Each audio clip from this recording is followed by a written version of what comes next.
જય ગુરુદેવ અને જય શ્રી કૃષ્ણ મિત્રો। સવારમાં બેન છે ને પપ્પાને આટલા બધા ડબ્બા ને બધું આવ્યું હતું ને વાસણ ઉટકી નાખ્યા હતા મમ્મીએ। તો બેન છે ને લૂછતા હતા ને બંને ભાઈ બહેનથી છે ને કોઈ કામ કરતું હોય ને શાંતિથી ની ન જવાય, એટલે એને એમ જ થાય કે આપણે હારો હાર કામ કરાવીએ, એટલે એ બેનને છે ને હારો હાર જ કામ કરાવતા હોય। જો બધા ડબ્બા ઊંધા નાખી દીધા છે, એ ડબ્બા ગોઠવવાના હતા પણ આ લોકો આવું જ કામ કરતા હોય।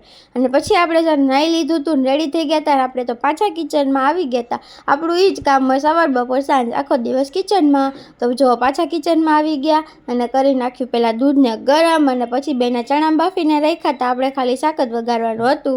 આપણે બધું સુધારવા માંડ્યા। જો પહેલાં ટમાટા, પછી લસણ, આદુ, મરચી અને કાંદા એ બધું ડીશમાં લઈ લીધું, અને પછી એને ફેરવી નાખ્યું આવી રીતે ગોળ, અને પછી બધું નાખી દીધું મિક્સરમાં અને એને ક્રશ કરીને પછી કરી નાખ્યો વઘાર। પછી એ જ મિક્સર જારમાં લઈ લીધી આપણે છાશ ને નાખી દીધી શાકમાં, ને થઈ ગયું શાક આપણું રેડી। ને પછી મસ્ત જમી લીધું, અને પછી 4 વાગ્યા સમથિંગ આપણે આવી ગયા પાછા પપ્પાના સ્ટોલે, કેમ કે પપ્પાને બટેટા દેવાના હતા। અને ત્યાં જઈએ એટલે આપણે આખી ખાઉદરા ગલીમાં આટો મારી જ લઈએ।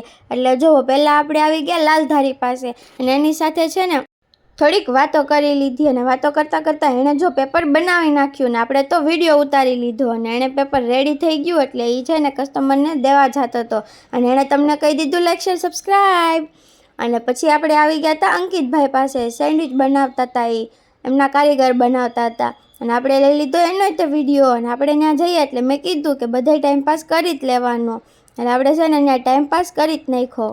અને પછી જો એમણે આ સેન્ડવિચ રેડી થઈ ગઈ હતી, અને પછી જો એને ઉપરથી મસાલો એડ કરી દીધી। જો હું આવી જ રીતે આટા મારતી હોય, અને પછી સાગર કહેતા તો બહુ આટા માર્યા, હાલ હવે ઘરે।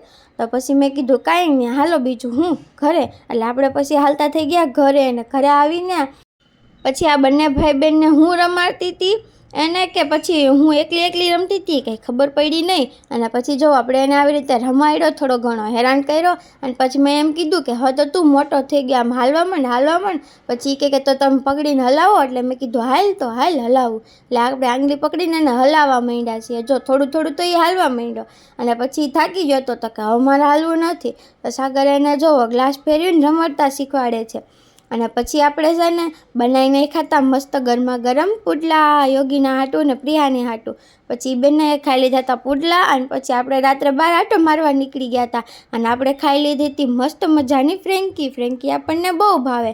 તો ચલો like share subscribe, bye, take care.